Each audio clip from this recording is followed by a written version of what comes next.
দীপ্তাংশুবাবু, কিছু আসছে যে আল খামেনি তিনি দেশ ছেড়েছেন এবং ডোনাল্ড ট্রাম্প চরম হুঁশিয়ারি দিয়েছেন।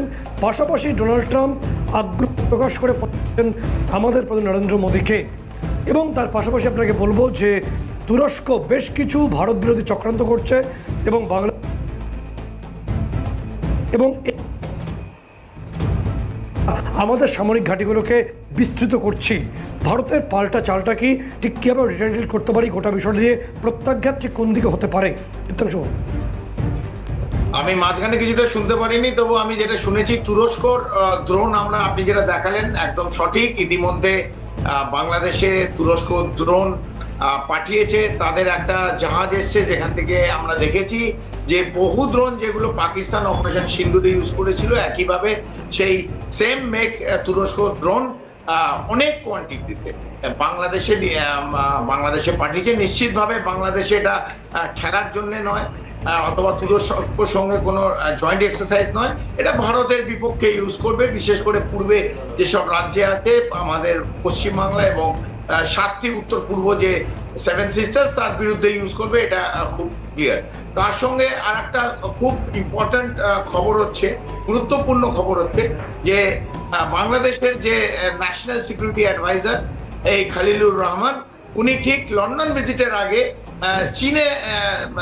চীন এম্বাসিতে বাংলাদেশে গিয়ে রিকোয়েস্ট করেছে যাতে আইএসআই চিফ এবং পাকিস্তান সামরিক বাহিনীর অপারেশন সিন্দুরের পর যে নিজেকে ফিল্ড মার্শাল বলে নিজেকে আপলিফট করলো, এই ফিল্ড মার্শাল আমি বলতে পারবো কিনা আমি জানি না, আমার মুখ যেটা বেরোবে না, জেনারেল আসিম মুনির, যিনি এখন আপনি দেখালেন মার্কিন যুক্তরাষ্ট্র আজকে আমাদের রাত 10টা, ওদের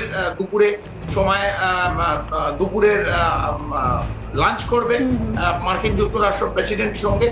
একইভাবে এই খালিলুর রহমান কিন্তু চেয়েছে যে ওখানে ওদের সঙ্গে এই আইএসআই চিফ অথবা আসিম মুনিরের সঙ্গে একটা মিটিং অন্য একটা রাষ্ট্র চায়না, যেটা চীনকে বলেছে। যদিও আমি এটা বলছি ব্যক্তিগত আমার ওপিনিয়ন, এটা মার্কিন যুক্তরাষ্ট্র, কারণ খালিলুর রহমান মার্কিন যুক্তরাষ্ট্র নাগরিক। দ্বিতীয়, ও 2-3 মাস আগে এসেছিল। কেন এসেছিল? রাখাইন প্রভিন্সে যে মানব করিডোর যেটা বানাবার জন্য চট্টগ্রাম থেকে রাখাইন প্রভিন্স, তার একটা রিপ্রেজেন্টেটিভ হয়ে এসেছিল। হঠাৎ তাকে 2 মাস পর বানিয়ে দেওয়া হলো উপদেষ্টা এবং ন্যাশনাল সিকিউরিটি অ্যাডভাইজার বাংলাদেশের। সে এখন যাবে চায়নায়, তার ভিজিট এই খুব শিগগিরই চায়না, চীনে একটা সফর আছে এবং চীনে গিয়ে কার সঙ্গে দেখা করবে? আইএসআই জেনারেল আসিম মালিক এবং অথবা এই জেনারেল আসিম মুনির, যে হাঁটু গেড়ে বসে গেছিল ভারতের সঙ্গে লড়াই করতে করতে 3 দিনের মধ্যে, তার সঙ্গে নিশ্চিতভাবে একটা টেমপ্লেট প্লট তৈরি হচ্ছে। একটা প্রশ্নচিহ্ন আছে তাদের, কেন চায়নায় গিয়ে এদের সঙ্গে কথা বলবে। তাই সত্যজিৎ বাবু, আমাদের খুব সতর্ক থাকতে হবে।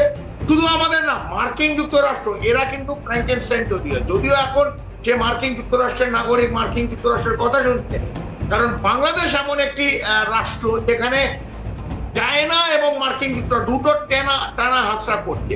ছিঁড়ে যাবে 18 কোটি মানুষ যারা বাংলাদেশে আছে, তারা জানবে না এই রাষ্ট্রটা তাদের রাষ্ট্র, তাদের ভূমি, তাদের জমি।